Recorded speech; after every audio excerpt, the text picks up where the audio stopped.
장관이 오시기 전에 말씀 잠깐 드렸는데 뭐 다 아시는 것처럼 그 노무현 정부의 그 대북 그 통일 정책, 외교 안보, 이 서해안 평화협력 지대 이런 것들을 입안하고 실천까지 한 그런 분이죠. 그래서 그걸 이번에 오늘 이제 강의 주제이기도 한데 이번에 이렇게 그 600조 가까운 굉장히 그 두툼한 책을 내셨어요. 노무현 씨 통일 외교안보 비망록, 칼날이 평화라는 두툼한 책을 내셨는데 이건 거의 뭐 이제 사료에 가깝게 나중에 이제 평가를 받겠죠. 저는 손님을 모시면 책을 반드시 읽는다. 그 모시기 전에 이게 제 철칙이었는데 너무 두꺼운 거예요, 책이. 그래서 시간도 없고 한데 그래서 막 전철 뭐 타고 할 때 여하튼 꼼꼼하긴 아니지만 여하튼 그 다 읽었어요. 읽고 제가 느낀 것은 제가 오늘 페이북에 썼는데 이종석 장관이 정말 그 애국자다 이런 생각을 했어요. 좀 진부한 표현인데 정말 그런 느낌이 들었어요. 그래서 그때 저 개인적으로 생각하면 욕을 많이 했거든요. 왜 그거밖에 못하나 막 정권이 바뀌었으면 뭔가 좀 달라지는 이런 게 있어야지만 그랬었는데 그런 제 오해나 이런 것들이 이 책을 읽고 약간 좀 이해가 좀 생겼고 맨 마지막 구절 제가 읽으려고 하는데 쭉 보고 맨 마지막 구절 보면서 무슨 장편 대하 소설을 읽고 맨 마지막 장면을 읽는 느낌이 들었어요. 되게 좀 감동적이었는데 제가 그 부분을 읽고 장관님을 모시겠습니다. 이제 다 끝났어요. NSC 차장 끝나고 통일부 장관 끝나고 다 끝났어요. 그래서 그 북에서 핵 발사했을 때 그날 이제 사표를 내셨는데 끝나고 이게 책의 마지막 장면입니다. 사표를 낸 뒤 그 후의 처신에 대해서 크게 고민하지 않았다. 한때 대통령을 모시고 나라의 통일 외교 안보를 총괄하며 실세라는 달갑지 않은 소리까지 들은 내가 민간인으로 돌아와 자존심을 지킬 수 있는 길은 무엇일까? 그것은 어떤 자리를 탐한다고 해결될 일이 아니었다. 다른 자리를 달라고 할 생각도 전혀 없었다. 무엇을 탐한다면 그만큼 취해질 뿐이라는 생각이 들었다. 그저 내가 원래 있던 세종연구소 연구위원회 자리로 돌아가서 다시 연구원으로 살아가는 것이 자존심을 지키는 일이라 생각했다. 통일부에서 이임식을 마친 다음날 아침 9시 나는 양복 대신에 그토록 걸치고 싶었던 허름한 점퍼를 입고 세종연구소의 그리운 연구실로 출근했다.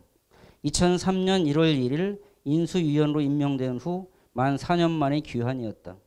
그날 오후 나는 점심을 먹고 연구실 소파에 기대어 그렇게도 소망하던 낮잠을 달게 잤다. 이건 시입니다. 시. 시인으로 데뷔하셔도 좋을 이종석 장관을 큰 박수로 모시겠습니다. 고맙습니다.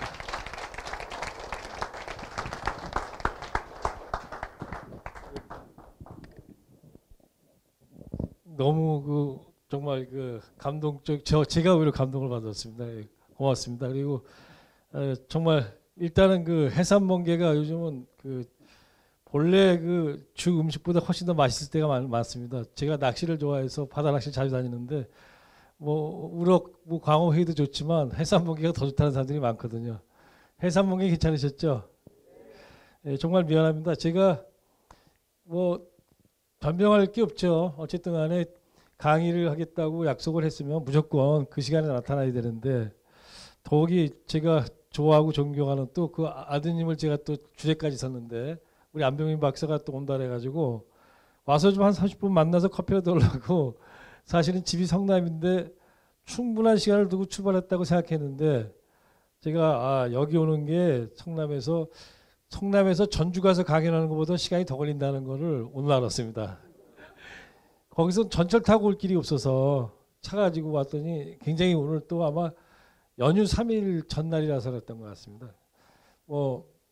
그래서 이렇게 사과 말씀을 드리고요. 칼날의 평화라는 이 제목은 저도 깜짝 놀랐는데 제가 이 책을 내고 이걸 가지고 전국을 다니면서 북콘서트를 했었습니다. 그렇지만 인문학 강좌에서 이렇게 제목을 달아서 저한테 처음에 이제 김갑봉 기자가 저한테 이제 부탁할 때는 뭐 하나 해주세요 그랬는데 네 알았어요. 그러고 왔는데 이런 제목으로 왔어요. 그래서 깜짝 놀랐습니다. 참 그렇구나. 내 책의 제목이지만 이렇게 해서 같이 대화를 나누면 좋겠다. 그랬더니 뭐 어디 다른 데서도 또 그렇게 해달라 그래서 제가 이번에 좀 시간이 없어서 다음 기회에 하겠다고 했는데요.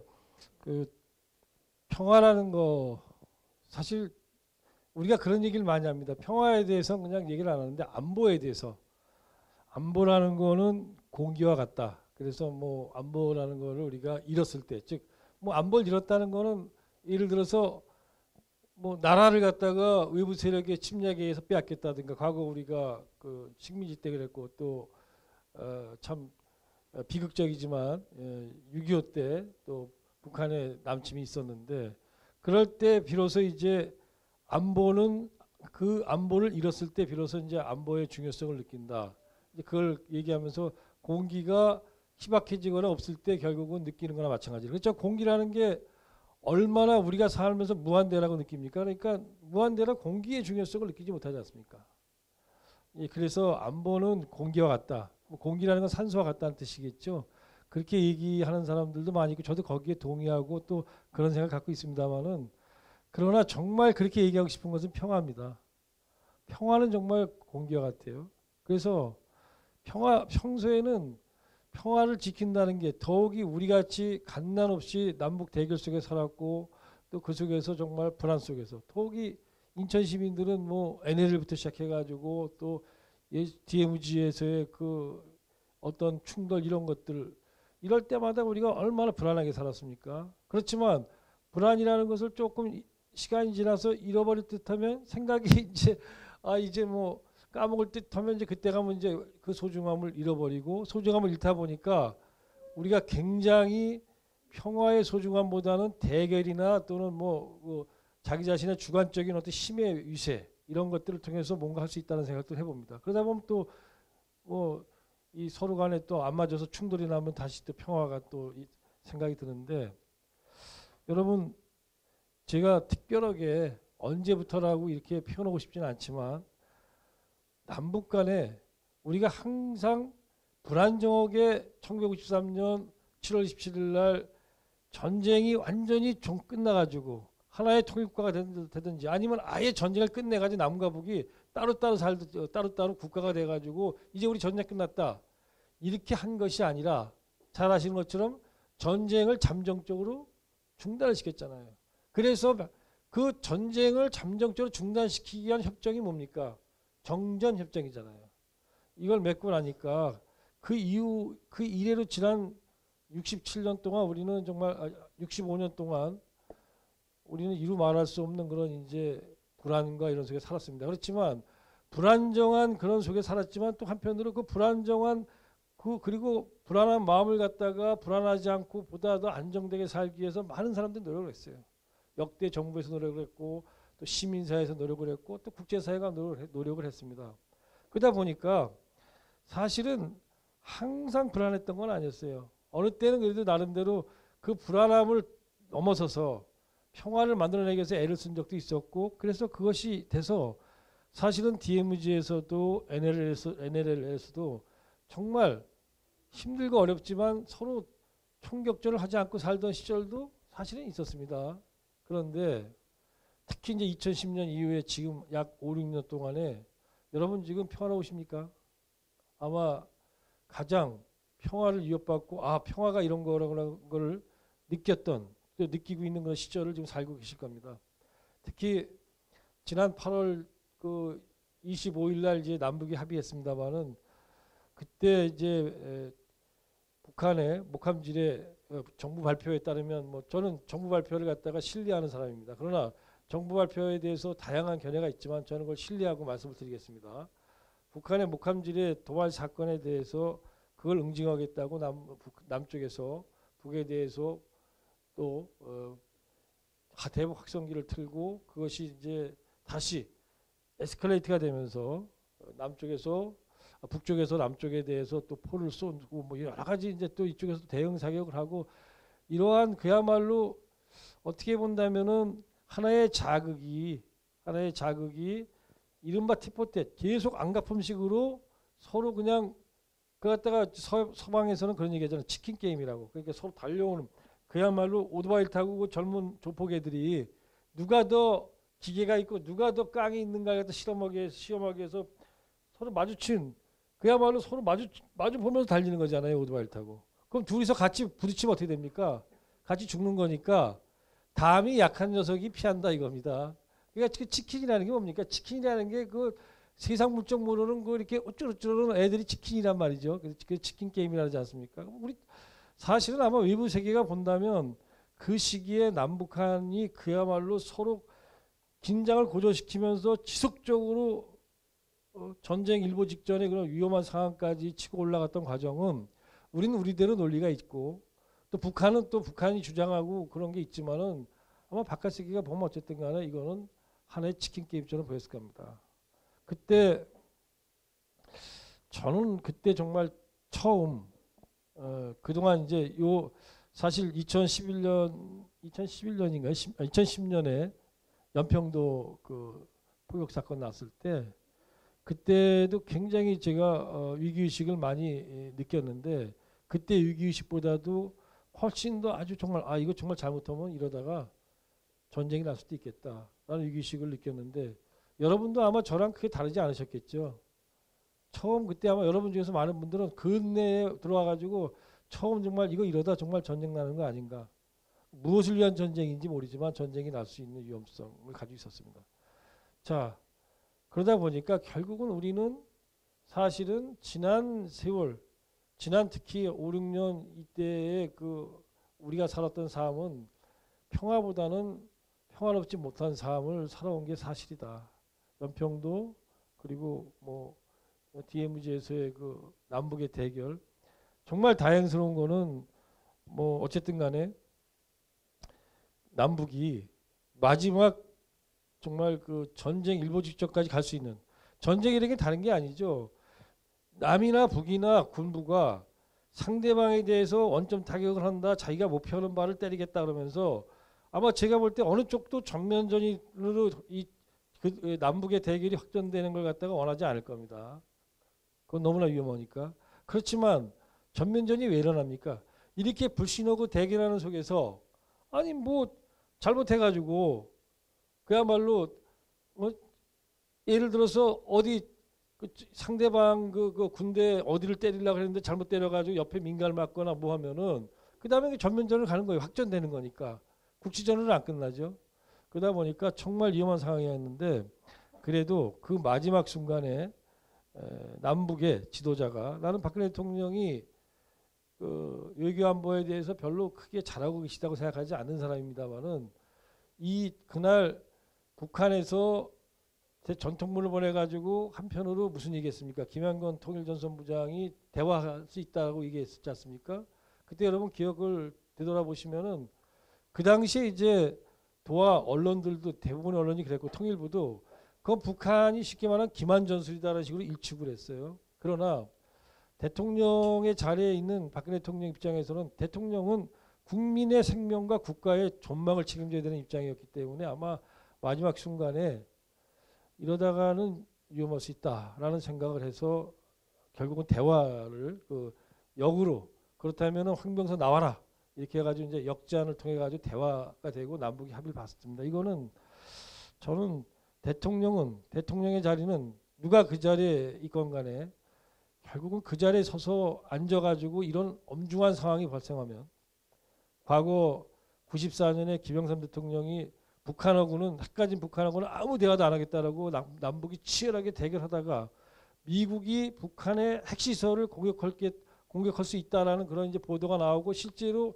미 백악관이 영변 핵시설을 폭격하는 그런 가상 시나리오를 갖다 작동한다는 얘기가 들려오니까 클린턴 대통령한테 전화한 거 아니에요. 김영삼 대통령이. 폭격은 안 된다. 왜? 그건 전쟁으로 이어지니까. 저는 그런 점에서 이번에 박근혜 대통령이 그러한 결단을 한 거는 대통령이기 때문에 한 거다. 아마 파벌적 지도자나 당파적인 그런 입장에 있는 정치가라면 하기 어려웠던 건데 저도 뭐 대통령을 모셔봤습니다만은 대통령의 자리라는 것이 그렇게 너무 엄중했기 때문에 전 그래서 그러한 결단을 내렸고 그 결단에 대해서 참 잘했다 이렇게 생각을 합니다.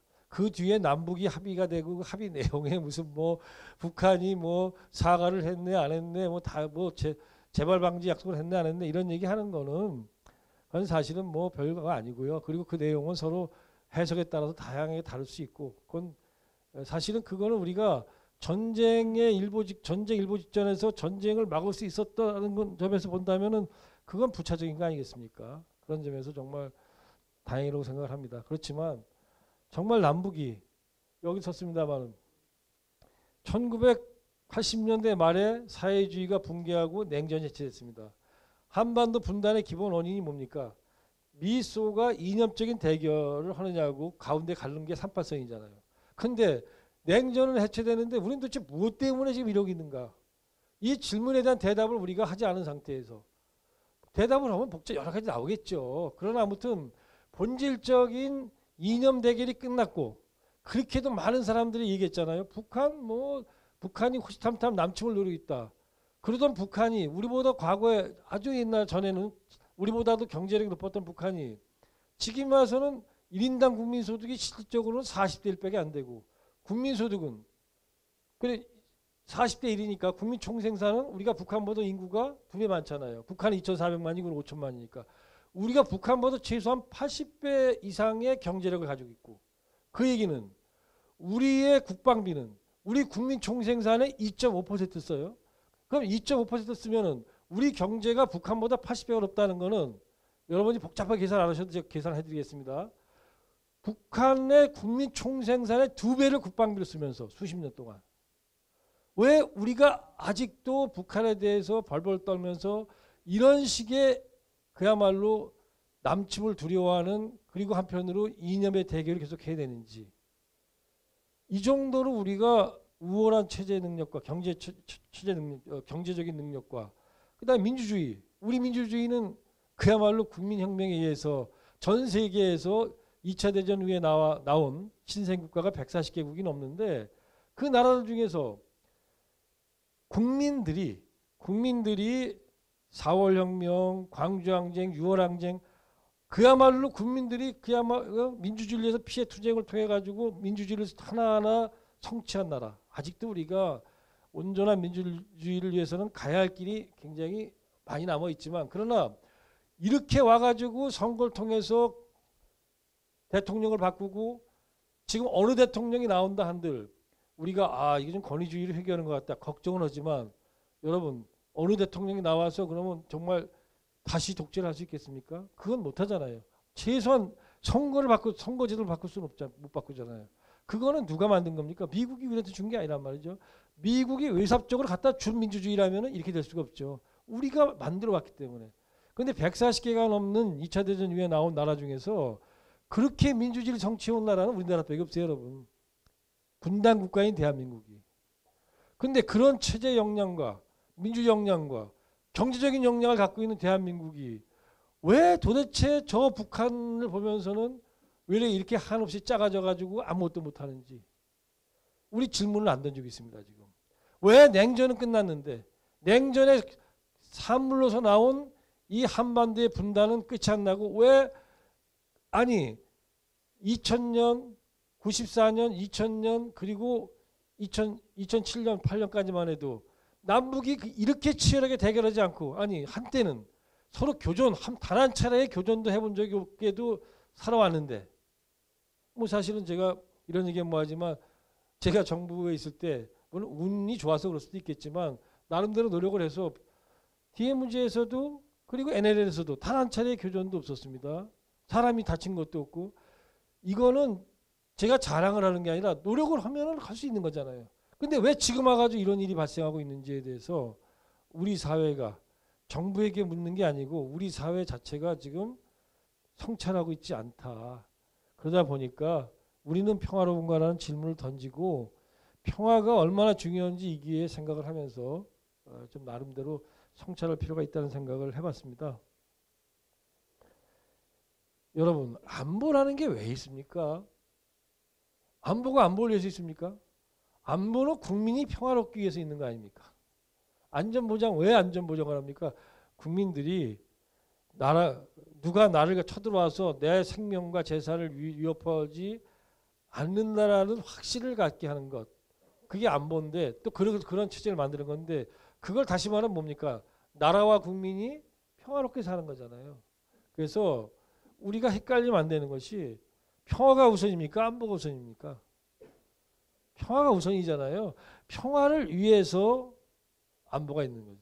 오죽했으면 노무현 대통령께서는 저한테 저는 이제 남북관계를 전공했고 제가 통일운동 뭐 이런 거 했다는 거를 잘 알고 계시니까 대통령께서도 민주화운동을 하셨지만 대통령께서는 주로 노동운동, 사회정책 이런 거에 굉장히 강점을 갖고 계신 분인데요.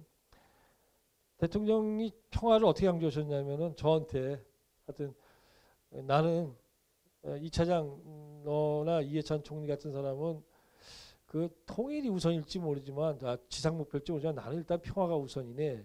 그 말씀은 대통령이 통일이 싫다는 게 아니라 일단 평화가 돼야 그 다음에 있다는 뜻이고 제가 그 말씀을 듣고 아무 대꾸도 안 했어요. 왜냐하면 대꾸할 이유가 없는 게 저희도 통일을 중시하기지만 통일이 우리 지상 목표지만 통일로 가려면 가장 중요한 게 뭡니까? 평화가 이루어지지 않고 못 가지. 그러니까 그 뭐 별로 그 아주 미래에 가면은 차이가 벌어질지 모르지만은 앞으로 상당히 수십 년 동안은 그거 별로 차이가 없는 얘기지만 그만큼 평화가 소중하기 때문에 일국의 대통령이 그렇게 통일보다는 평화다라고 강조를 하는 거죠. 그래서 평화는 안보가 평화의 수단입니다. 안보가 평화하고 등치되는 거 아니죠. 근데 이 안보를 증진한다. 이 말은 다시 말하면 평화를 증진하는 건데 안보의 구성 요소에 대해서 우리가 잘못하면 자칫하면 간과하기 쉬운 게 있어요. 안보, 안전보장 이러다 보니까 안보는 무엇으로 지켜지나 이렇게 질문하면 튼튼한 국방력이요 이렇게 답을 합니다. 맞죠? 맞지만 다 맞는 게 아니죠. 여러분 안보를 통해서 우리가 하고자 하는 것은 평화를 지키고 나아가서 평화를 어떻게 하는 겁니까? 증진하는 거잖아요. 안전을 보장한다는 건 현재 평화를 유지하고 나아가서 그 평화가 더 평화로울 수 있게 만드는 거죠. 아닙니까? 그러다 보니까 안보, 안전보장이라는 거는 기본적으로 튼튼한 국방, 즉 물리적인 억지력 플러스 뭐가 필요합니까? 나와 상대가 지금 대결하고 있다면 대결에서 나오고 있는 어떤 서로 호전성, 적대감이 있잖아요. 그 적대감과 불신이 결국은 전쟁을 일으키고 그 다음에 무력 충돌을 일으키는 거잖아요. 이걸 완화시켜가는 거죠. 즉 다시 말해서 대화와 협상을 통해서 나와 상대방이 나에 대해서 갖고 있는 적대성을 완화시켜줘야 된단 말이죠.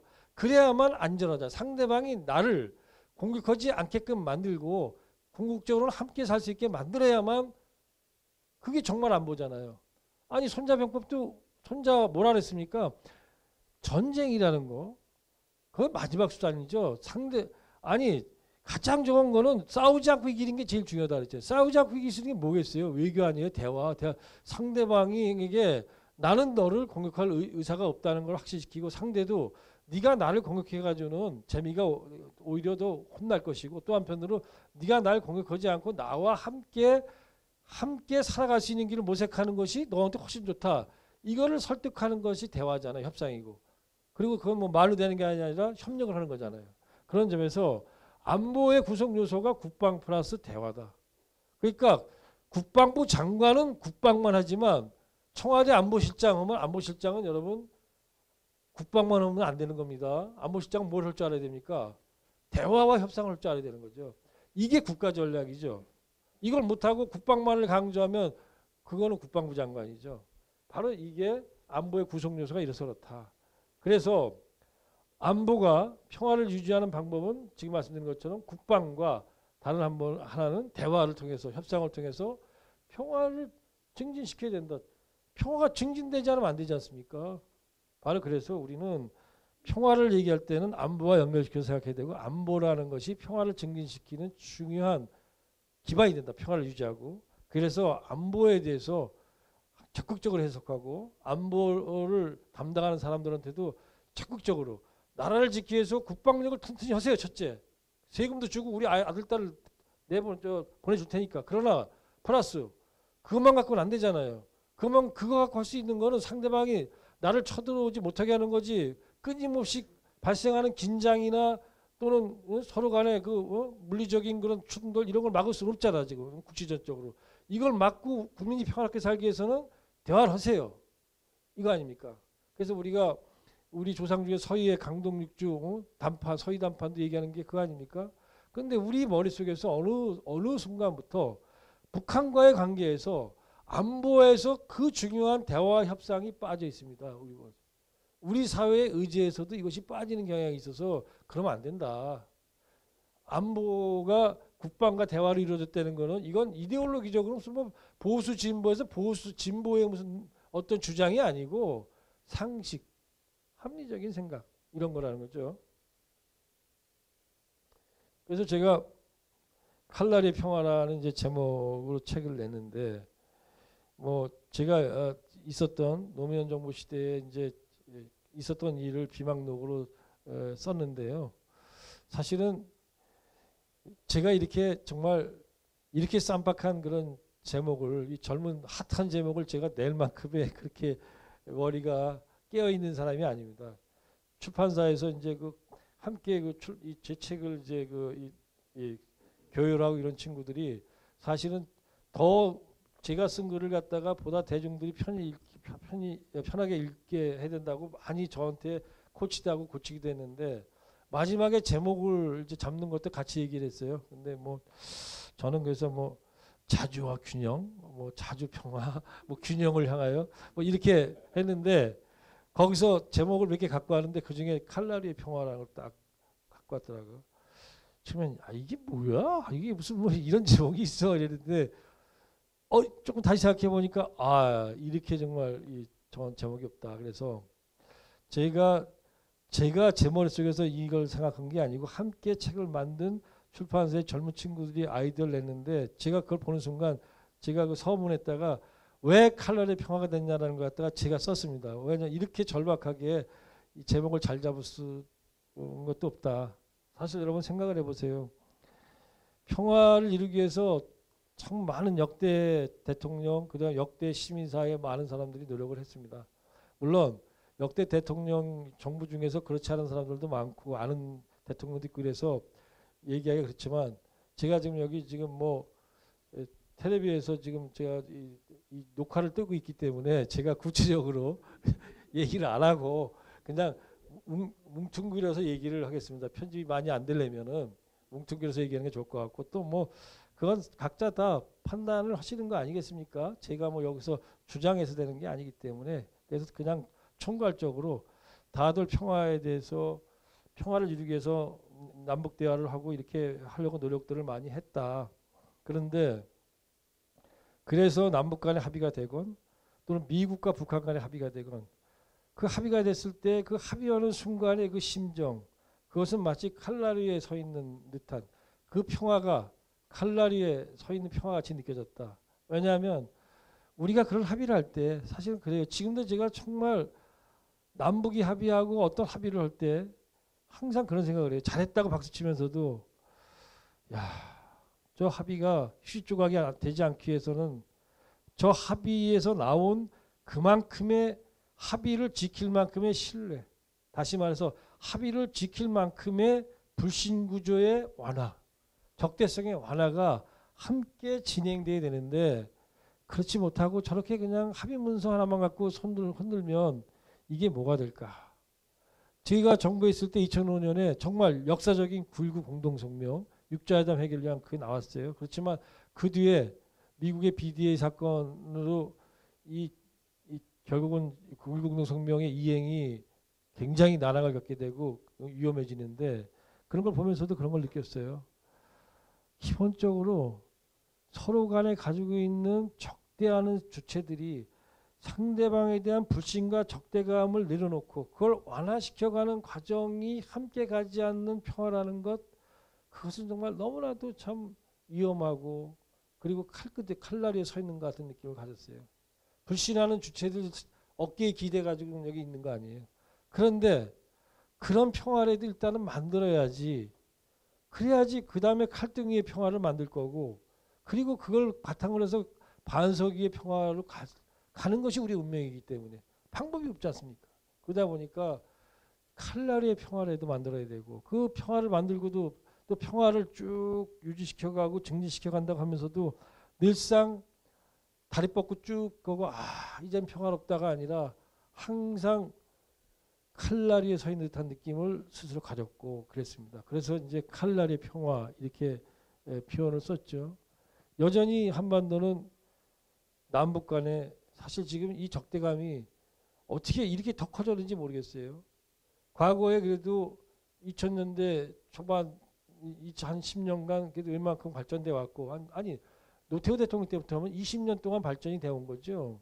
근데 이제 그 뒤에 다시 남북 관계가 악화되고 적대감이 커지고 지금 와가지고는 다시 남조선 괴뢰도당 북괴 이런 얘기들이 서로 나오니까 도대체 우리는 어디를 가고 있는 건가 이런 생각이 드는데 이런 불신하는 이런 상황 이런 적대 대결 상황이 정말 가슴 아프고 그런 점에서 지금 이거를 해소하고 평화가 필요한데 지금은 칼날 이의 평화라도 만들어내야 된다.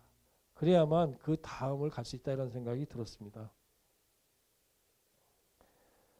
저는 여기서 오늘 말씀드리고 싶은 게 우리 안병민 박사님이 여러 가지 북한의 경제 현상에 대해서 이제 말씀을 해주셨잖아요.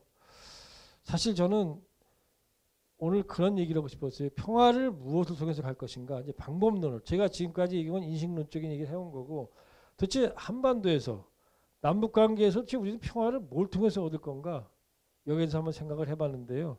물론 제일 좋죠. 야 우리 같은 민족이고 하나의 민족이고 우리가 이런데 왜 우리가 이러고 사니? 우리가 왜 적대하고 사니? 우리 남이 아니지 않냐? 우리 그러니까 함께 와라. 우리 어깨동무하고 살자. 이러면 좋지만 여러분 그게 뜻대로 안 되지 않습니까? 그러다 보니까 그래 너하고 나하고 함께 악수하고 대결하지 않고 그리고 싸우지 않고 나가서 악수하고 화해하고 협력하고 사는 것이 보니까 나도 엄청난 이익이 되고 너도 엄청난 이익이 되더라 라고 해서 이것이 단순한 심리적인 이익이 아니라 경제적으로 우리가 바로 평화를 통해서 한반도가 평화로 가는 길 이거 자체가 결국은 경제적인 협력, 경제적인 이익을 서로 나눔으로써 가능해진다라는 이제 판단 속에서 한반도 평화의 길, 야 정치인끼리 말해가 되는 일 아니다. 정치하지 말는 게 아니라 정치인들이 오히려 경제 협력, 경제를 도와줌으로써 한반도 평화의 길을 찾자. 그래서 한반도 평화는 경제에서 찾자 이렇게 잡아봤습니다.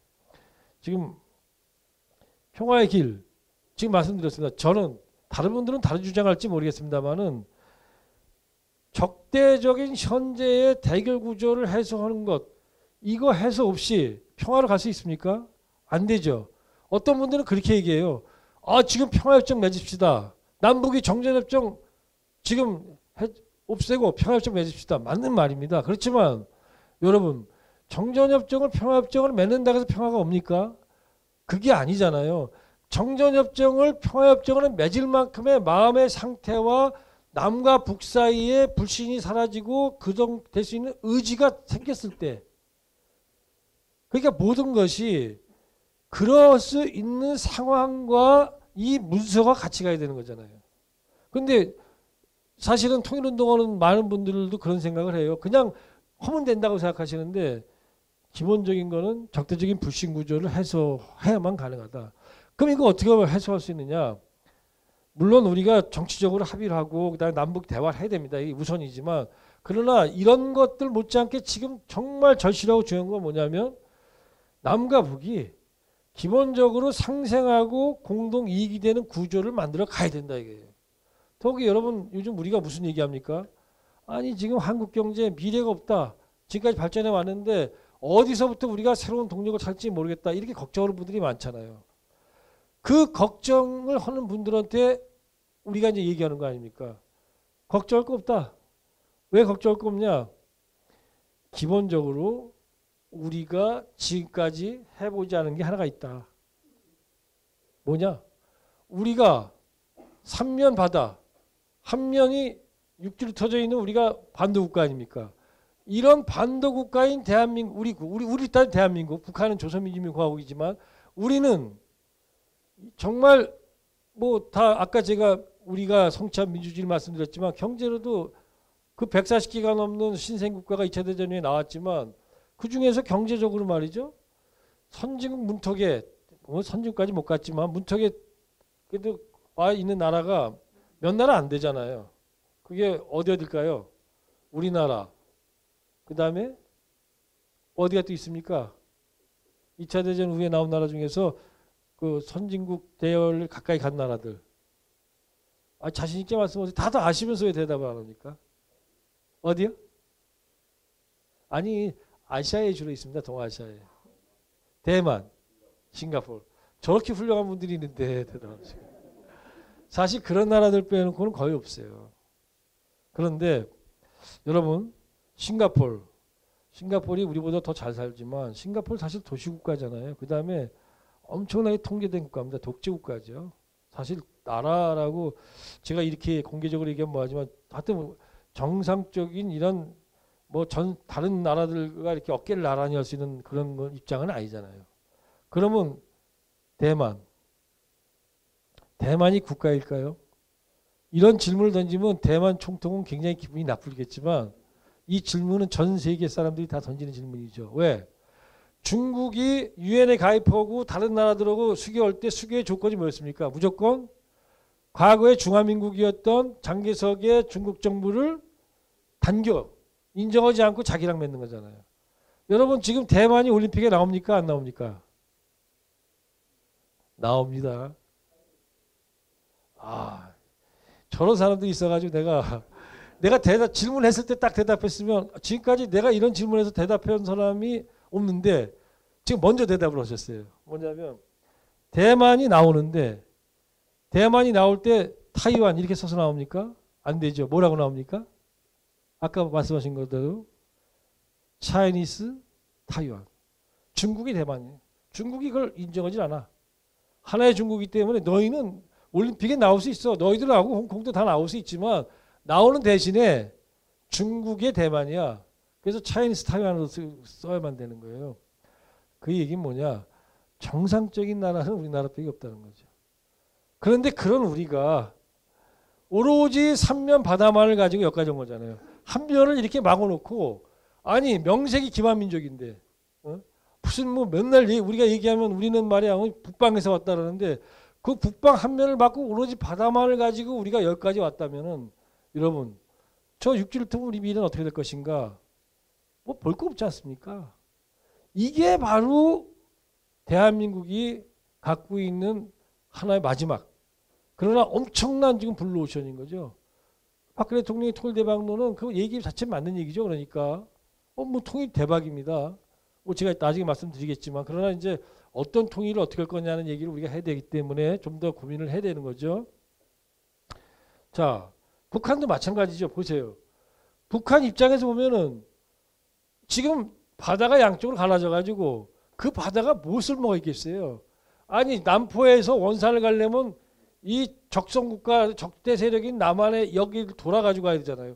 오죽했으면 그냥 제주 해협 그 가게 해달라고 해가지고 그것 때문에 옛날에 한참 우리가 협상을 했겠습니까?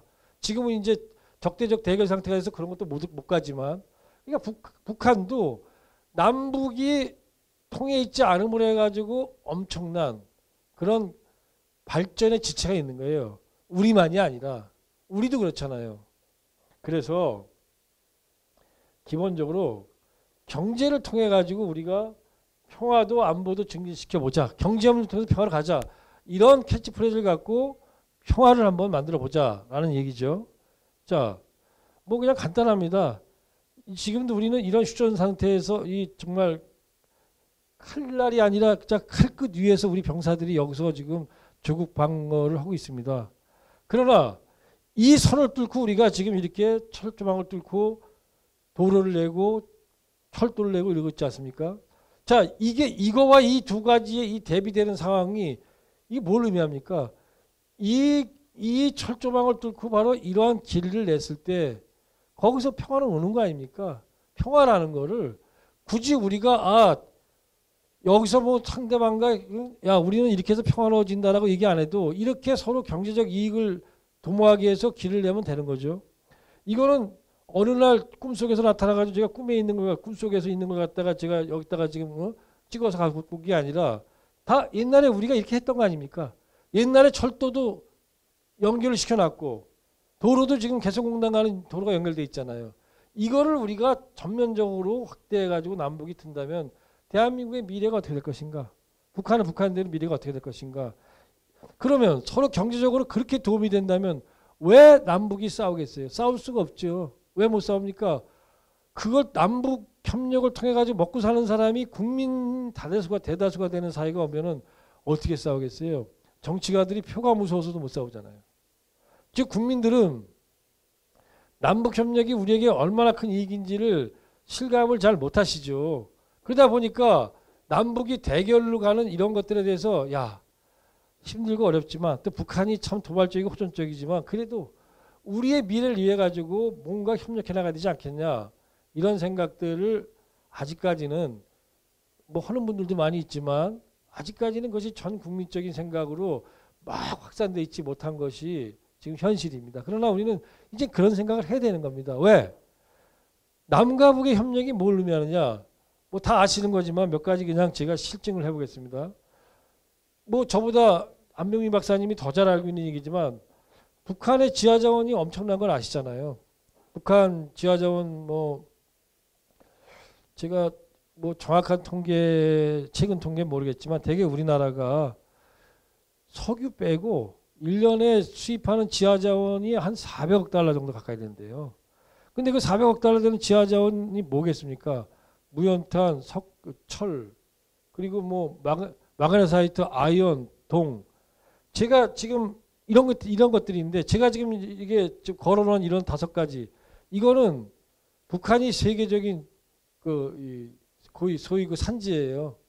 그러니까 남북이 만약에 이런 지하자원 협력을 한다면 얼마나 큰 이익이 되겠어요. 우리가 그 이익을 갖다가 서로 우리도 이익되고 북한도 이익되고 우리 기업들 왜 포항제철이 지금 철 무연탄을 어디서 갖고 옵니까 지금? 어디서 갖고 오는지 아십니까? 지금 포항제철이 지금 그 철 무연탄을 어디서 수입하는지 알고 계십니까? 호주. 예. 호주에서잖아요. 옛날 브라질에서도 오고 뭐. 왜 거기서 해요? 요 북에 가면은 무산철강에서 하면 되는데 이른바 아우지 탄광이라는데 여러분 이게 무산철강이에요. 무산철강은 아시아 최대 노천광산이야. 그건 제가 한 얘기 아니라 요 앞이 두만강 상류야. 요 앞에 중국 사람들이 이른바 영어로 이건 비스타 포인트 명승지 이래가지고 이제 거기 보는 데를 만들어놨는데 거기에 뭐라고 써있냐면 무산광산이다 이게. 무산광산을 놓고 이제 중국어로 아시아 최대의 노천광산 이렇게 써 있어요. 포크레인을 파는 거예요. 포크레인 파는 거예요. 안 박사님 맞습니까? 어디 계신가요?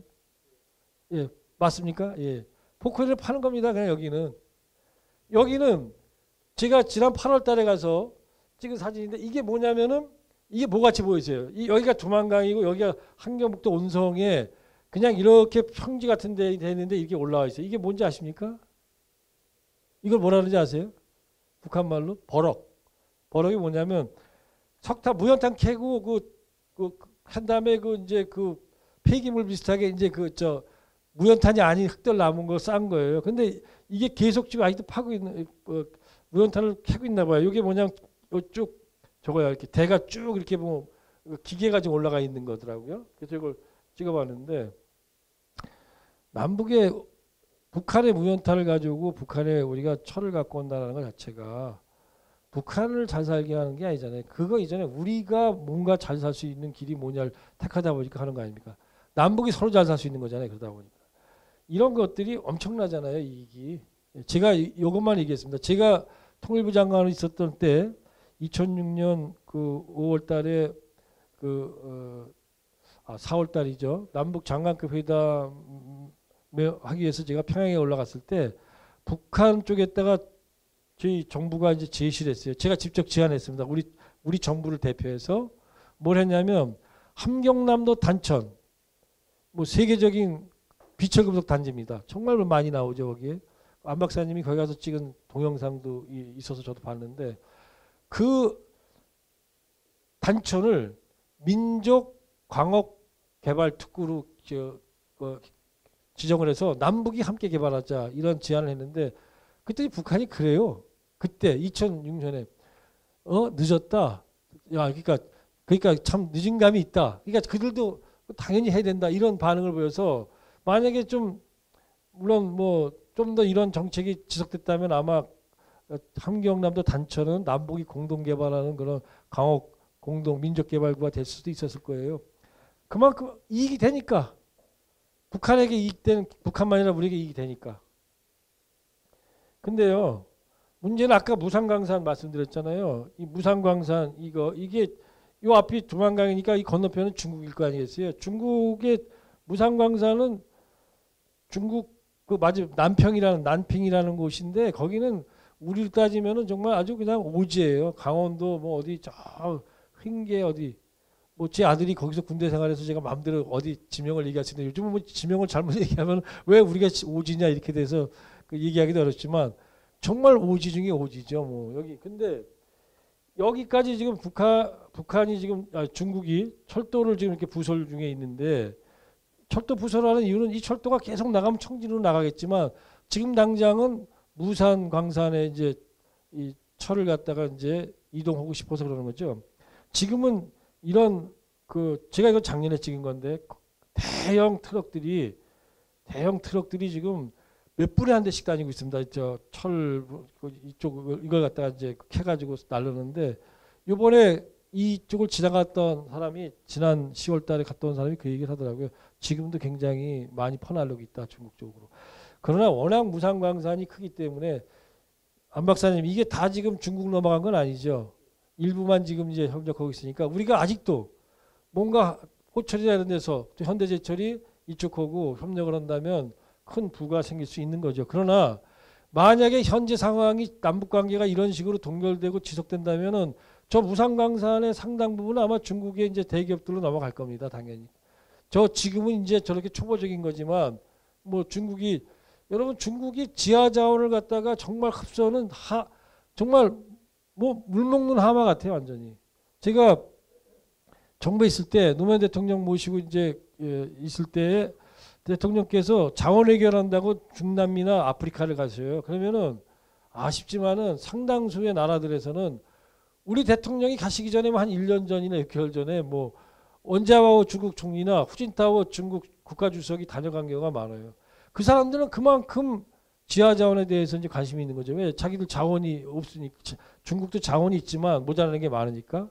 그 다음에 옛날에는 우리가 배울 때 그랬습니다. 아마 제 연배에 있는 분들은 다 그렇게 배웠을 거예요. 뭐 무산 철강 이러면 철은 엄청나게 묻혀 있는데 빈광이다. 그러니까 철의 그 성분 그 요소가 비중이 낮다. 뭐 이런 얘기 했는데 그 얘기한 게 벌써 50년 전 얘기입니다. 40년, 50년 전 얘기. 그러니까 그 사이에 뭐 제광 재련 기술이 얼마나 발전했겠어요. 그러니까 이건 정말 우리가 빨리 이거 좀 해야 된다. 아마 포철이 과거에 이쪽하고 좀 협의를 하다가 사실은 이명박 정부 들어와 가지고 끊어진 이제 그런 사례가 있습니다. 그래서 다시 해야 되는 상황인데 뭐 굳이 말씀드릴 필요 없습니다.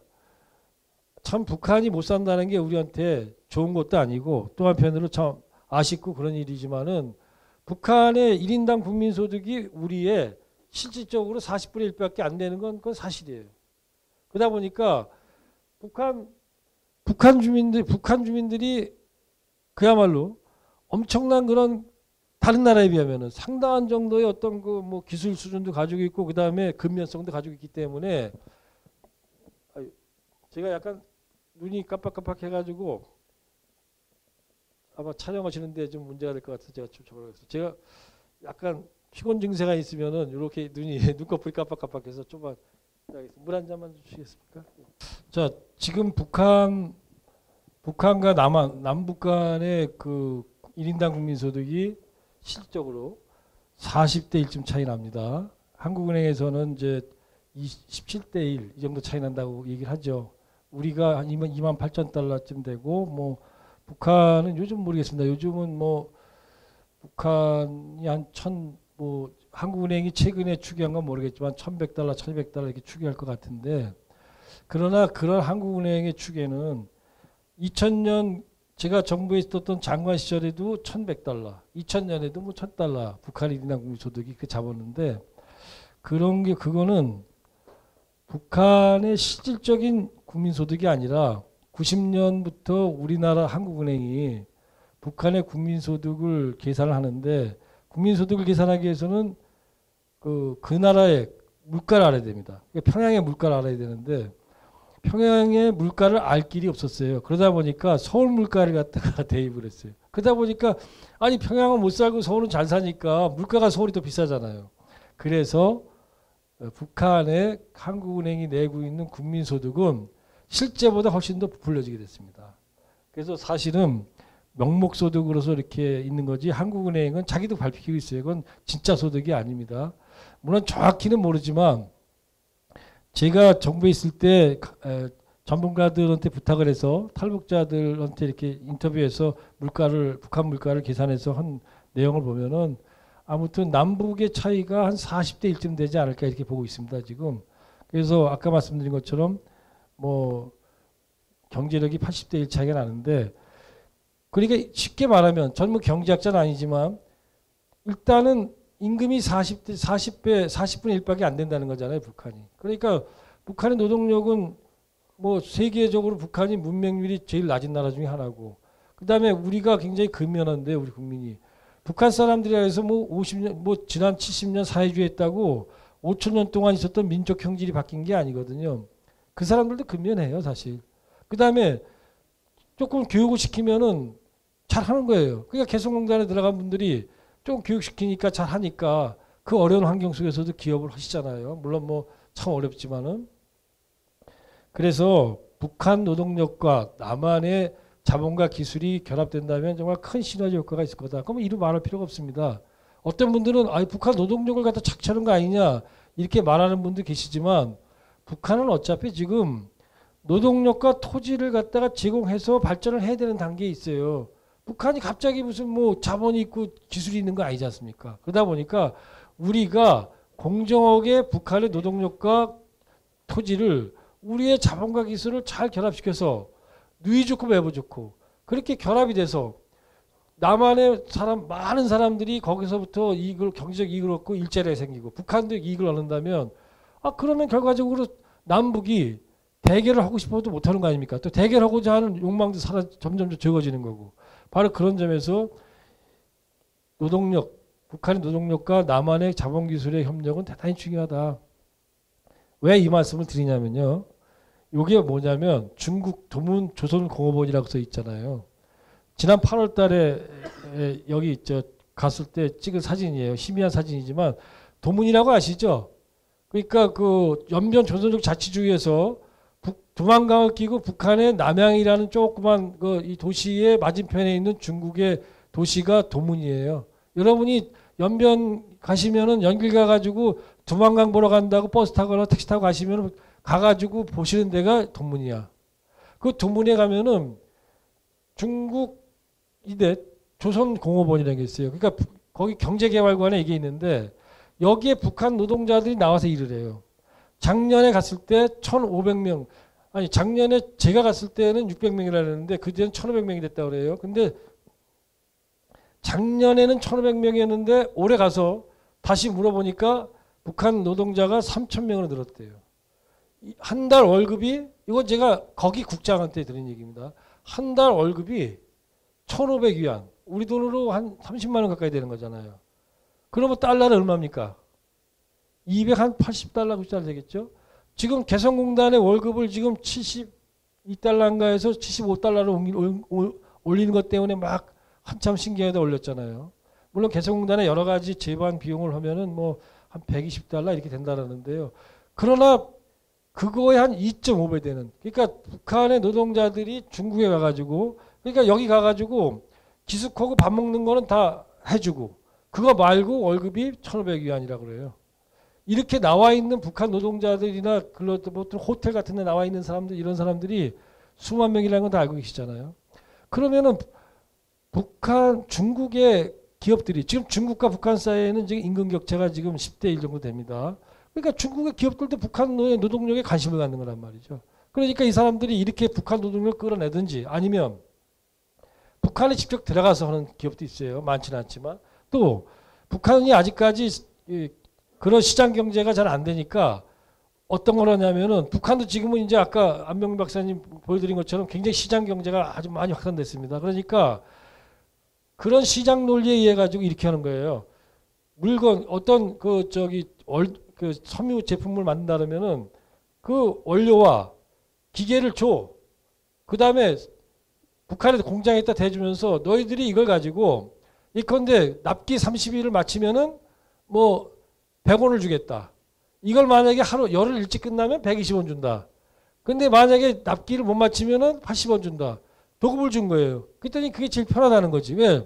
북한도 이제 경쟁이 붙어가지고 그러니까 돈 더 받기 위해서 굉장히 빨리 한다는 거예요. 그래가지고 지금 중국의 기업들이 북한 노동자들을 활용한 도급 이거에 대해서 많은 관심을 갖고 있다는 얘기를 들었습니다. 다시 말해서 우리가 안 들어간다고 그래서 북한이 그냥 굶고 있거나 이런 게 아니라 중국이라는 대안처를 찾아서 나가고 있다는 거죠. 뭐 TCR, TSR, 아시아나하웨이가 남북을 관통하면 어떻게 될까? 굳이 말씀드릴 필요 없겠죠. 이런 시대가 온다면 아마 정말 우리가 여기서 북경을 갔다가 고속철을 타고 갈 겁니다. 지금 단동까지 신의주 앞에 있는 단동까지 고속철이 지금 그 완공됐다라는 얘기는 다 알고 계시죠. 이거는 뭐 작년에 찍은 사진인데 이거는 지금 중국과 북한을 오가는 현수교 4차선 이건 중국이 돈 다 돼가지고 만든 겁니다. 지금 북한 쪽에 지금 진입로를 갖다가 북한이 중국 보고 해달라고 막 때를 쓰는 바람에 그동안 안 됐는데 올해 지금 중국이 해주기로 해가지고 지금 하고 있다는 거죠. 이런 거대한 이런 다리가 놓여지고 도로가 놓여지고 있는데 이런 도로가 왜 놓여지겠습니까? 북한과의 교역도 중요하지만 또 하나 중국이 노리고 있는 게 뭐겠어요? 남쪽과 연결해가지고 고속철이건 고속도로 다 연결하겠다는 거 아니에요. 그렇게 되면 물론 그것이 중국의 1대1로 정책의 한 일환이기도 하지만 그래서 자기들이 결과적으로는 중국의 특히 동북삼성 같은 경우 그걸 통해 가지고 출로를 찾고 경제 발전을 하겠다는 거잖아요. 그건 우리로서는 굉장히 큰 이익이잖아요. 우리도 만약에 이렇게 정말 물류가 이동된다면 얼마나 큰 이익이 되겠습니까? 그런 점에서 이거 지금 중국이 준비하고 있다는 거죠. 그런데 여기서 이제 제가 드리고 싶은 얘기는 아까 이미 안 박사님이 했기 때문에 제가 다른 얘기할 필요 없지만 북한은 남한과 경제 협력을 할 준비가 돼 있냐? 돼 있어요. 왜? 우리는 참 인정하고 싶지 않은 사람들도 있겠지만 2013년부터 14년 2013년 14년 올 여름까지 해가지고 북한이 외국의 자본이 들어와서 하는 경제개발국 이런 걸 갖다가 20개를 만들어놨어요. 아직까지 이거 되고 있는 데도 있고 안 되는 데도 많이 있습니다. 왜? 핵 문제가 해결이 안 되니까 또 중국 자본만 들어오니까 제한돼 있지만 그렇지만 이렇게 해놓고 이거는 한국 자본을 포함한 외국 자본이 들어오라는 거거든. 경제개발국은 자기들이 자기들 돈 갖고 오겠다는 게 아니야 지금. 이렇게까지 하고 있다는 거죠. 그리고 실제로 북한의 뭐 개방에 대한 얘기는 제가 굳이 여기서 필요 없을 만큼 많은 증거들이 지금 나오고 있습니다. 그래서 다시 한번 말씀드리지만 우리가 북한을 제재하면 그건 북한의 미래는 없냐? 없습니까? 그거는 북한을 둘러싼 경계, 북한을 둘러싼 경계가 휴전선 하나라면은 북한의 미래는 없을 수도 있습니다. 그러나 북한을 둘러싼 경계는 휴전선 하나가 아니고 또 뭐가 있습니까? 북중 경계가 있지 않습니까? 그 경계로는 그야말로 밑빠진 독처럼 그냥 줄줄줄 새는데 우리가 여기서 막는다고 무슨 의미가 있어요? 의사조치로 딱 막아놓으니까 우리 대북 기업들은 다 지금 개성공단 가 있는 기업 빼놓고는 전부 다 중단됐고 우리 기업들은 다 도산했습니다. 거의 대부분이. 그럼 북한의 업체나 북한의 그런 이 기업들도 다 망해야 되는데 이 사람들은 대부분 망하지 않았어요. 왜 망하지 않았습니까? 거래선을 바꿨잖아요. 중국으로. 다 아시는 것처럼. 그러다 보니까 의사조치라는 것 자체가 북한을 아프게 하기 위해서 했는데 북한이 도발한다고. 결과적으로 우리 기업들만 도산하고 그다음에 우리 기업들이 대북 교육하던 기업들이 이제 살아남기 위해서 다시 계속 교육을 하는데 북한은 걸 수 없으니까 중국이에요. 그러니까 북한에서 직접 마그네 사이트를 갖고 들어오던 사람들이 지금은 중국산 마그네 사이트를 갖고 들어옵니다. 북한에서 100원을 주고 산 마그네 사이트라면 지금 110원을 줍니다. 10원이 비싸졌어요. 중국산이라고. 내막을 알고 보니까 중국 기업이 북한에서 사가지고 남쪽에 파는 거예요. 이게 뭡니까 지금? 이게 바로 지금 오이사 조치가 만들어낸 지금 현실이란 말이죠. 그러다 보니까 지금 저 같은 사람만이 아니라 새누리당의 지도부 안에서도, 그 다음에 우리나라의 아주 유명한 그 거대 보수 언론의 회장님 같은 분들, 언론들도 오이사 조치 해제된다. 우리 경제가 지금 이게 좀 뭐 살아남기 위해서는 지금 남북 협력해야 된다 이런 얘기 하는 거죠. 그건 합리적인 얘기입니다. 또 그걸 했을 때 우리는 평화를 또 유지할 수가 있다 이런 생각을 할 수 있고요. 중국이 북한 경제 제재에 일정하게 동참하고 있죠. 그렇지만 아까 보여드렸지만 중국은 사실은 그러면서 지방정부나 민간 수준에서의 협력하는 부분에 대해서는 거의 막고 있지 않아요. 그러나 우리가 착각하면 안 되는 것이 중국이 북한과 교류하는 중국의 지방정부 대표적인 정부가 어디겠습니까? 뭐 산동성 같이 바다로 하는 8천만 명의 인구를 가진 데도 있지만 거기 빼놓고 얘기하겠습니다. 그냥 대륙으로 붙어있는 데만 하면 요녕성, 흑룡강성, 길림성이 아닙니까? 근데 북한 인구는 2,400만이라 했는데 요녕성 인구가 얼마인지 아십니까? 5천만이 넘습니다. 길림성이 2,500만입니다. 흑룡강성이 3천만. 그러니까 북한하고 교류를 해가야지 이익이 되는, 그다음에 북한을 통해서 출로를 해가지고 바다로 나가야만 되는 그러한, 또 한반도와 연결해야만 잘 먹고 잘 살 수 있는, 그리고 그래야만 그들이 미래가 펼쳐지는 그런 중국의 정부가, 지방정부가 3개가 있는데 3개 지방정부 인구를 합치면은 1억이 넘어. 북한 인구의 4배가 넘어요. 그러니 그 사람들하고 북한하고 하면 북한이 먹고 사는 게 뭐 어렵겠습니까? 이런 현실을 우리가 정확히 이해할 필요가 있겠다. 마지막 결론을 이제 말씀을 드리고 맺겠습니다. 지금 그러면 우리는 결국은 평화. 그러니까 제 얘기는 결국은 공동번영을 통해서 공동번영을 실현해가는 과정. 이건 경제적으로 지금 제가 경제 얘기를 많이 하고 있습니다. 왜? 절박하니까. 우리가 평화가 절박한데 평화를 이룰 수 있는 많은 사람들이 요즘 경제하니까 경제를 통하면 될 수 있다는 생각에서 말씀드리는데, 남북이 공동번영을 하게 되면 평화는 이루어집니다. 자, 이걸 위해서 지금 뭘 해야 되느냐? 딴 거 없습니다. 통일대박론. 좋죠. 맞는 얘기입니다. 통일이 되면 대박이죠. 그렇지만 문제는 통일이, 북한이 망해서 오는 통일을 기다리는 분도 많겠지만 쉽게 망할 것 같지 않아요. 망한다고 북한이 우리한테 흡수된다. 그 보장 없습니다. 더욱이 우리 국민들 많은 분들이, 또 우리 지도자들 중에서도 많은 사람들이 그렇게 생각해요. 북한이 망한다. 이거 쉬운 거 아니고 복잡한 개념이 있지만 다 빼고 그냥 북한 망했다고 칩시다. 북한이 망하면은 그냥 우리가 흡수할 수 있다고 생각하는데, 여러분, 북한이 망해도 2,400만 명의 북한 주민이 있습니다. 주권을 가진. 우리는 북한이 망했다는 얘기를 할 때 북한 주민들을 투명인간처럼 생각을 해요. 그러니까 흡수할 수 있다고 생각해요.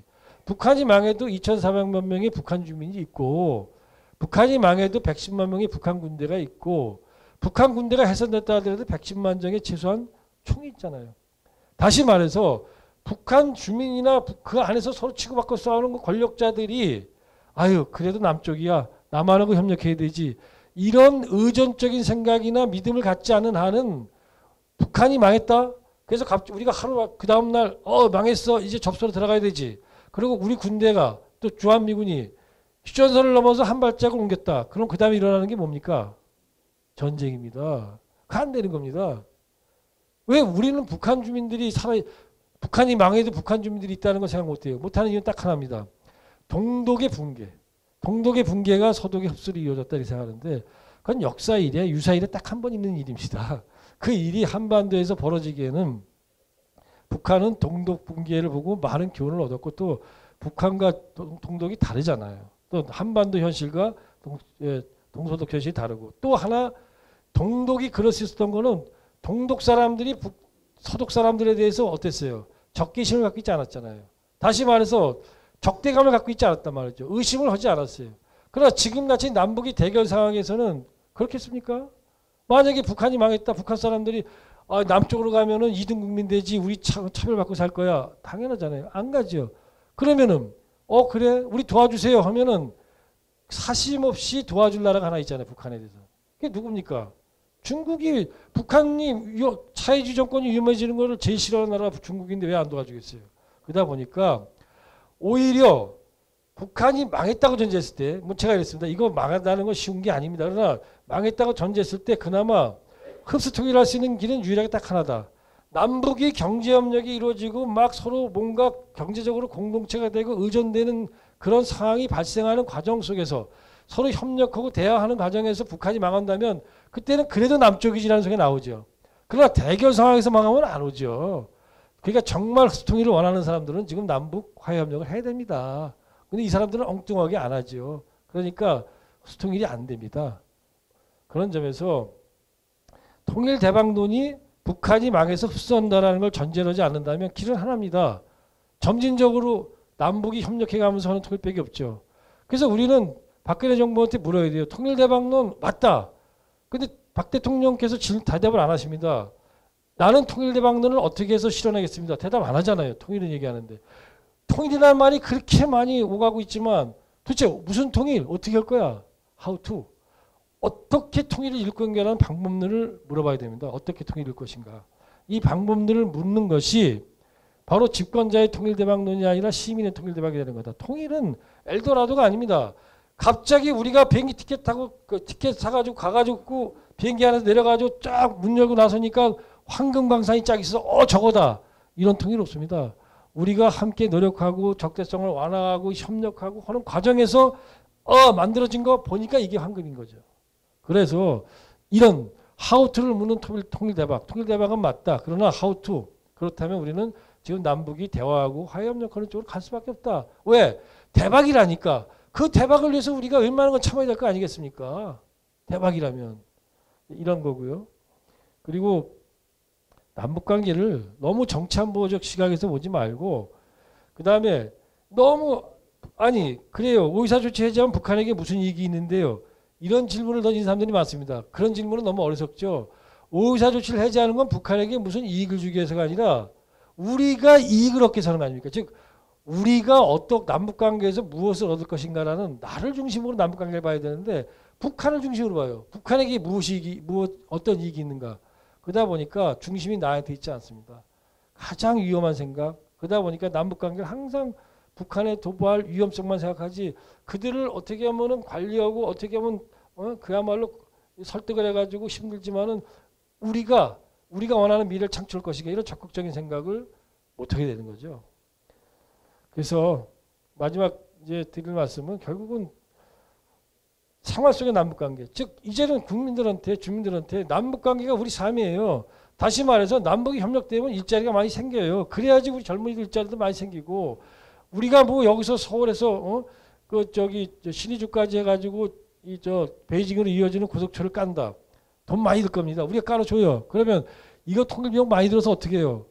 여러분 그 고속철을 깔면 그러면 그걸 북한 이용합니까? 그거 대부분 우리가 이용하잖아요. 여기서 TSR을 깔면은 그 TSR을 통해서 무산철강에 철이 오는 거 아닙니까? 그래서 통일 비용이라고 표현되는 많은 북한의 인프라에 들어가는 것들은 우리 경제를 위해서 하는 거고. 근데 고속철을 깔면은 우리가 거기다가 돈을 갖다 북한에다 주가지고 북한 정부에다가 100억 달러 고속철 까세요. 한국은행에서 돈 받아가 주는 거 아니거든요. 우리 정부가. 우리의 대기업들이 건설업자들이 들어가서 고속철을 만드는 겁니다. 북한의 기업이나 노동자들 데리고. 그럼 우리 기업도 살고 북한도 좋고 왜 그 생명의 강 4대 강을 그런 식으로 그냥 험한 꼴을 만들어 놓습니까?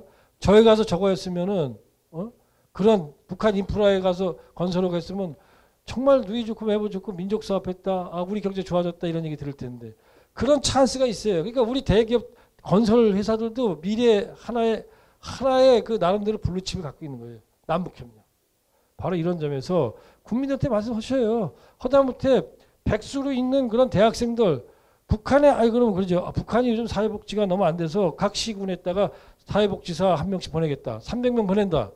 그러면 그동안 졸업해가지고 취직 못하는 남쪽에 있는 사회복지학과 학생 300명이 취직을 하는 겁니다. 그게 통일비용이고 그게 남북협력이에요. 그러다 보니 남북협력은 바로 우리 아이들, 우리 젊은이들의 일자리고 밥자리다. 먹거리다. 그러니까 가서 얘기해야 됩니다. 이제는. 그리고 국회 정치인들은 선거 공약으로 내세워야 돼요. 그리고 내세우지 않으면 시민사회가 내세우도록 해야 되고 바로 그런 속에서 생활 속의 남북관계를 만들어가면 이게 바로 지금 평화로 가는 길이고 그런 점에서 지금 평화는 남북 협력을 통해서 이루어야 된다. 예, 고맙습니다. 네, 먼 길 동안 또 차도 막히셨는데 힘들게 오셔가지고 좋은 강연 해주신 우리 전 장관님께 다시 한번 큰 박수 부탁드립니다. 네, 질문이 있으실 것 같은데요. 예, 질문 있으신 분들은 예, 손 들어주시면 제가 마이크 갖고 가겠습니다.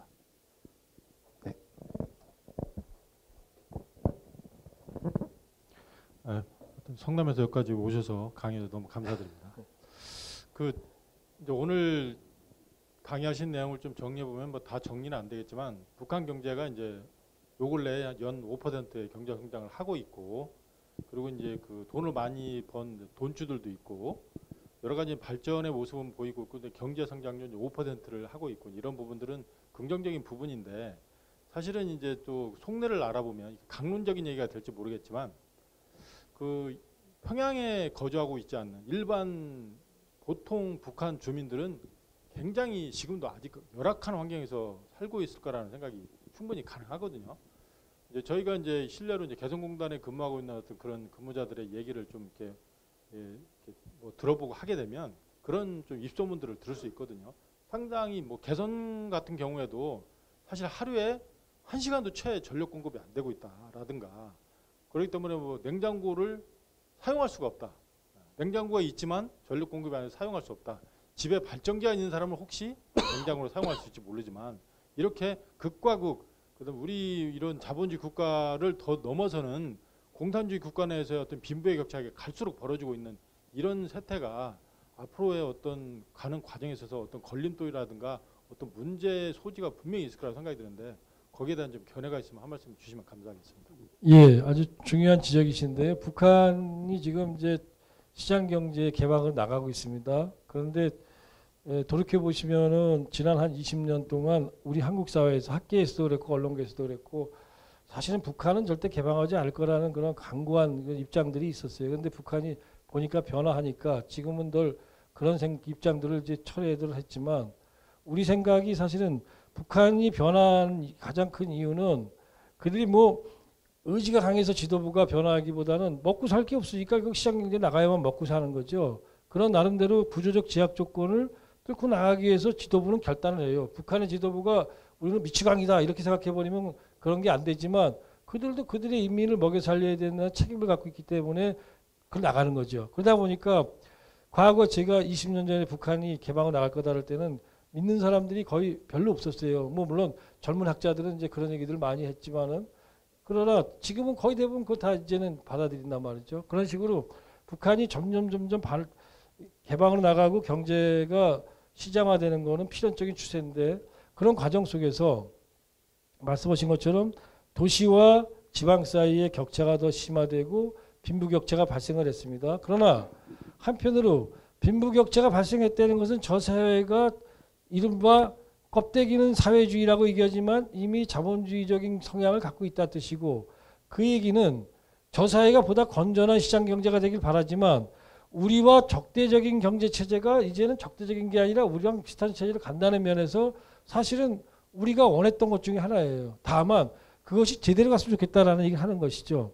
그런데 북한에서 나타나는 현상들이 모르겠습니다. 북한 지도부가 어떻게 그런 현상들을, 다시 말해서 빈부격차, 도시와 지방 사이의 격차를 어떻게 해소할지 모르지만, 제가 느끼기에 저는 이제 가끔씩 국경 지역을 답사를 가는데, 제가 다는 국경 답사하는 지역은 북한에서 물론 중국과 가까이 있으니까 거기는 뭐 그러니까 잘 먹을 거 아니에요 그럴지 모르지만 아주 시골이에요.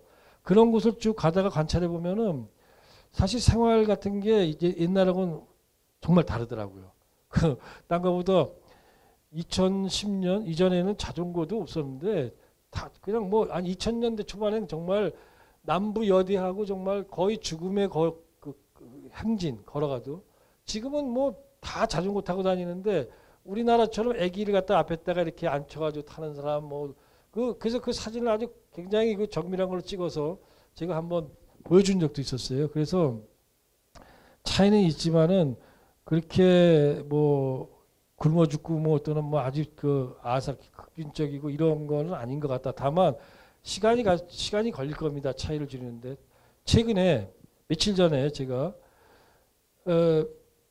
평양을 다녀온 재외 동포가 서울에 와가지고 제가 존경하는 분인데 그분한테 한 얘기를 그분이 저한테 들려줬어요. 어저께 누굴 만나는데 이런 얘기를 하더라. 그분이 무슨 얘기를 하냐면 해외 동포가 평양에 갔다가 고향이 청진이죠. 그래서 청진을 갔는데 아마 안 박사님은 알고 있을지 모르겠어요. 저 처음 들었어요. 북한에 대해서 저도 관심이 있고 공부를 했는데도 어떤 현상이냐면은 처음 들은 게 평양에서 청진까지 하루에 2편씩 비행기가 다닌대요. 그러니까 민간 항공기. 근데 거기에는 외국인만 타는 게 아니라 내국인이 탄다는 거예요. 이런 거 없어요. 북한에서 무슨 국내선이 있다는 얘기는 없는 거예요. 그랬다는 거예요. 그리고 그 얘기 뭐냐면 청진 사람들이 비행기를 타고 다닌다는 얘기죠. 평양 사람만이 아니라. 거기다가 또 하나. 청진에서 평양까지 가는데 북한의 철도는 다 전기철도잖아요. 전기니까 전기가 너무 약해가지고 맨날 며칠이 걸렸대요. 그러다 보니까 지금 디젤 기관차가 들어서서 디젤로 다닌대. 그래가지고 14시간 걸린대요. 그리고 대형 버스가 평양에서 출발해서 청진 가는 누워서 자고 가는 대형 버스가 이제 소위 고속버스가 생겼다는 거죠. 저는 상상할 수 없었는데 최근에 갔다 온 사람이 그런 얘기를 하는데 중간중간 아까 그래서 북한의 저기 아까 그 자동차 보여줬잖아요. 러시아어 된 거. 그러면 중간에 가솔린이 문제가 되잖아요. 그래서 주유소들이 있는데 그 주유소를 누가 하느냐? 중국 자본이 들어와 있답니다. 중국 사람들이 가면 그래요. 여러분 들어가시면 중국 사람들이 광산하면은 요즘 망하는데 서비스업 들어가면 다 성공한다 이렇게 얘기를 해요. 그래서 그 얘기 뭐냐면 옛날처럼 평양을 중심으로 평양만 갖고 똘똘똘똘 요렇게 해가지고 자기 체제다라고 주장했던 그 시대에서 지금 확산되고 있다는 거죠. 즉 지방까지 북한이 경제를 발전시키는 방식이나 이게 확산되고 있다는 걸 의미하는 거잖아요. 지방으로 청진 가는데 도처에 돈 내고 눕는 그 중국 자본이 들어와 있는 주유소가 있다는 거니까. 그 얘기는 지금 북한의 경제 발전 전략이 지방에 대한 상당한 고려가 지금 있다. 아까 제가 보여드린 것처럼 거의 다 지방 아닙니까? 경제개발도. 그렇기 때문에 지금 차이는 있지만 그들도 그 격차에 대해서 상당히 심각하게 고민하고 있는 것 같다라는 생각이 들더라고요. 예. 답변 되셨죠? 네. 그 한 분만 더 혹시 있으면 정말 마지막 기회입니다. 있으시면 예.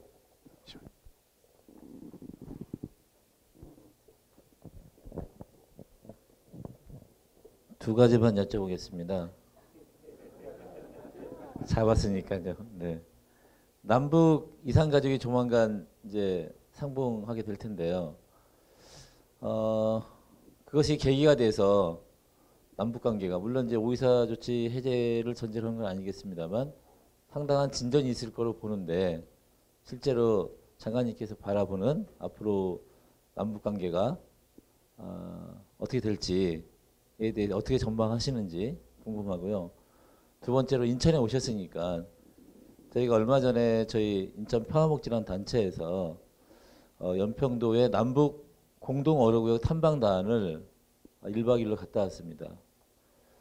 그런 걸로 봤을 때 앞으로 인천이 이런 어떤 평화와 통일 문제를 바탕으로 해서 어떤 자기 도시 발전 비전을 가질 수 있는지, 그리고 또 거기서 일하고 있는 우리 통일운동을 하는 또 이 시민운동하는 사람들은 어떤 그런 그 시민운동의 비전을 가질 수 있을지에 대해서 여쭤보겠습니다.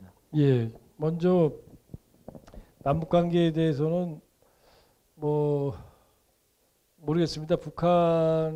저는 이제 많은 분들이 북한이 당창건 기념일을 계기로 해서 로켓 발사를 할 것이다 이런 이제 추측들을 하셨는데 뭐 지금 어떻게 될지 모르지만 아직 이제 그런 징후 나타나고 있지 않지 않습니까? 그다음에 중국의 그 류인산이라고 정치국 상무위원이죠. 상무위원이 노동당 70주년 당창건 기념 70주년 대회에 지금 이제 그러니까 귀빈으로 차절 따르러 온 거 아니겠습니까? 그거는 북한 시진핑이 그렇게도 중국이 하고 싶었던 이 전승절 70주년 기념 전승절의 그 열병식 할 때 김정은은 가지 않았잖아요. 그래서 최용해가 갔는데 아마 최용해 정도의 뭐 형식적인 급으로 따지면 그 정도 급이 이제 다시 북한을 중국에서 방문하는 겁니다. 그러나 생각을 해보면 전승절 중국 그 행사는 중국 지도부가 굉장한 그 관심을 가졌던 거 아니겠어요? 거기에 채용을 보냈는데 중국에서 사실 별로 큰 관심을 끌지도 않는 그 노동당 딴 나라들 또 중국이 또 그 무시할 수도 있는 그 노동당 그 70주년 기념식에 기념 행사에 중국의 그 고위 지도자를 지금 대표단으로 보낸다는 거는 북중 관계가 생각보다 우리가 모르는 움직임들이 있을 수 있다는 걸 의미하겠죠. 뭐 저는 사실은 그 최용해가 전승절에 참석한 거에 대해서도 많은 분들이 그만큼 북중 관계가 안 좋아서 김정은이 기분 나빠가지고 중국에 대해서 그래서 보냈다 이렇게 얘기를 하시는데 글쎄 그럴 수도 있을 것 같아요. 뭐 그건 뭐 누구도 모르죠. 그런데 그렇게 얘기하니까들 그래서 근데 저는 그럴 수 있는 확률 반. 또 다른 확률 반은 뭐라고 생각했냐면은 북한에서는 김정은이 아무리 중국이 기분 나쁘다 하더라도 그렇게 최용해를 보내지 않을 수 있었거든요. 북한을 갖다가 대표하는 북한 헌법상의 북한 대표는 누굽니까? 김영남 최고인민의 상임위원회 위원장이에요. 김영남을 보냈으면 되는 거란 말이죠. 근데 김영남도 안 보냈단 말이죠. 그거는 김정은이 올해 아니면 내년에 중국을 방문할 가능성이 있는 거 아닌가. 왜냐하면 북한의 국가대표가 중국을 방문했는데 그 다음에 중국의 정상이 북한을 방문하지 않은 상태에서 다시 북한의 최고 지도자 김정은이 또 방문하면 이건 체면이 이게 구겨지는 거잖아요. 스타일이. 그런 거 아닐까 하는 생각을 좀 많이 했어요. 그 다음에 중국 쪽에서는 지금 처음에는 북한에 대해서 기분 나쁘게 생각하다가 지금은 정상회담에 대해서도 관심이 있는 것 같아요. 그랬더니 북한이 오히려 튕기는, 오히려 이제 기분 나쁘다고 그러다가 모든 게 정반합 아니겠습니까? 최근의 느낌과 분위기는 북중 관계에 뭔가 이제 새로운 움직임이 있지 않는가. 근데 지금 중국의 지금 고위 지도자가 북한에 저렇게 기념식에 가는 거 봤을 때는 북중 관계가 나름대로 어떤 새로운 단계, 새로운 어떤 일이 발생할지도 모르겠다. 이 말씀을 드리는 이유는 그렇다면 북한 지도부가 이런 국면에서 굳이 로켓을 발사해가지고 상황을 갖다 악화시켜서 판을 흔들진 않을 것 같은 생각이 드는 거죠. 바로 이런 해빙 무드는 남북관계에도 적용이 될 수 있다는 거죠. 그러니까 북한은 남북관계 하나만을 보는 게 아니라 연동해서 보니까 전부 다 대외관계를 지금 상황에서는. 그래서 남북관계는 상당히 발전할 수 있는 요소를 갖고 있습니다. 그러나 문제는 손뼉도 마주쳐야지만 소리가 나는 거잖아요. 문제는 8.15 합의와 5.24 조치 이 두 개는 서로 사실은 모순되는 겁니다. 8.25 합의에 따르면 뭐가 있습니까? 남과 북은 다방면에서 교류를 장려하게 돼 있잖아요. 촉진하고. 다방면에서 교류가 뭡니까? 그 경제 교류, 인적 교류 아니에요. 그러면은 5.24 조치는 이거에 따르면은 사실은 이제 알게 모르게 이제 무시되는 거죠. 그럼 5.24 조치가 뭐 국법이고 8.25가 신법이라면은 뭐 예를 들어서 그 신법이 국법에 우선한다 생각하고 박근혜 대통령께서 그냥 아이 뭐 내 남북 합의한 대로 하세요. 라고 하면은 밑에 사람들이 통일부도 열심히 하겠죠.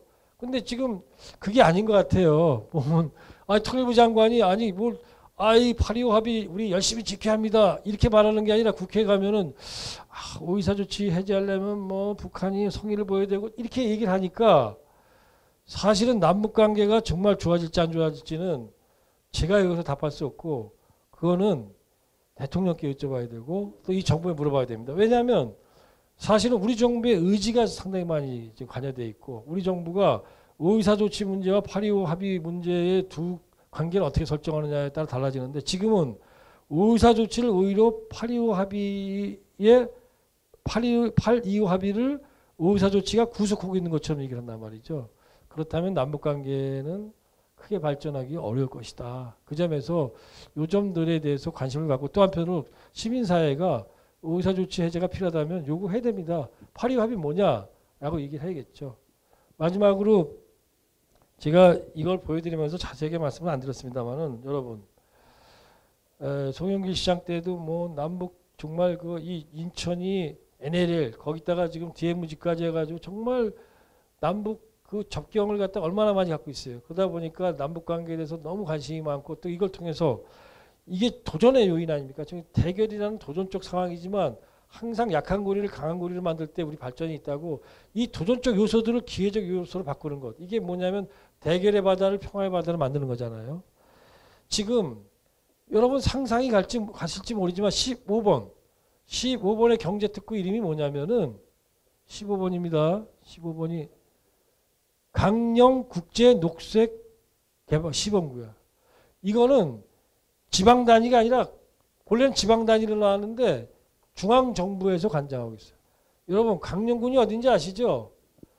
북한에 해군 발전대가 있어가지고 항상 남북 교전하면은 나오는 그 발전대가 있는 그 강령군을 상상해 가십니까? 남쪽에서 연평도 바로 바깥에 그 맞은편에 있는 그 강령군 일대를 갖다가 국제적인 경제단지를 만들겠대.